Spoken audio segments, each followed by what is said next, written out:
The workshop was really insightful. It was very educative. They told us some of the things they do, and we also got to understand them.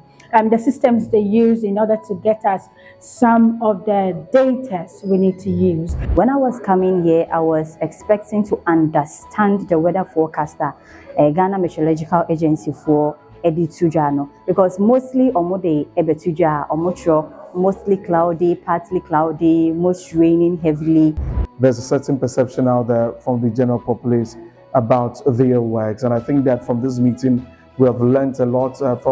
For us as media people, we have the job to educate the people. Also, we need to learn, we need to understand. Whenever they bring the data out, we need to also make a slot or some time for them to come and educate us.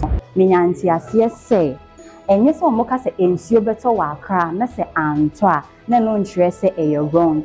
Maybe ensio beto wa Accra no, mete kwahyeman, ensio anto wɔ kwahyeman, ensio no ɛtɔ wɔ Madina. The fact that ɛtɔ wɔ Madina na anto ɛwɔ kwahyeman doesn't mean say the weather forecast na omode ba you know enye correct. But before we get to do that, we need to understand what they do. We need to understand the operation so that we can break it down to our audience to understand what the GMet also does.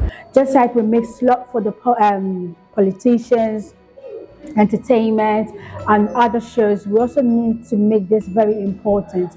It is very essential for us to know the weather before we step out there. And we should all, take it serious and not, ignore it, because sometimes omo can't eto and yet say and you're correct. Omo can't eto. So I think it's been beautiful meeting a lot of other people sharing ideas on how the GMet can actually get to the populace more. There's so many things happening with the climate change and all that, and GMet is the gap between us and the weather. So we need to make time to study the weather. It has been insightful, impactful, educative, and I am hoping say they will do it at the end of every month. We have made a lot of suggestions, including making sure that their social media handles are active, and also looking at the fact that in this era that we find ourselves, they need to put out eye-catching